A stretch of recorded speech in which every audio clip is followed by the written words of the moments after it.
Dinner కోసం ఆలూ పరాటా చేశాను కదండి. కిచెన్ అంతా చాలా మెస్ అయిపోయింది. సో కిచెన్ అంతా ముందు క్లీన్ చేసుకున్నాను. ఇంకా పుట్టినరోజు అంటే స్వీట్ లేకపోతే ఎట్లా, సో స్వీట్ కోసం గులాబ్ జామున్ చేద్దామని పౌడర్ అయితే తీసి పెట్టుకున్నాను. జామున్స్ నేనైతే ఇలా కాచి చల్లార్చిన పాలతో కలిపి చేస్తాను, చాలా సాఫ్ట్గా ఉంటాయి. ఇదేంటంటే ఇంకా నెక్స్ట్ డే బ్రేక్ఫాస్ట్ కోసం తనకి ఇష్టమైన బ్రేక్ఫాస్ట్ మైసూర్ బోండా. సో దానికోసం కూడా కావాల్సినవన్నీ రెడీ చేసి పెట్టుకున్నాను.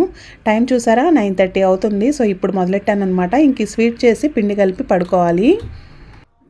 ముందుగా షుగర్ సిరప్ అయితే రెడీ చేసుకుంటున్నాను.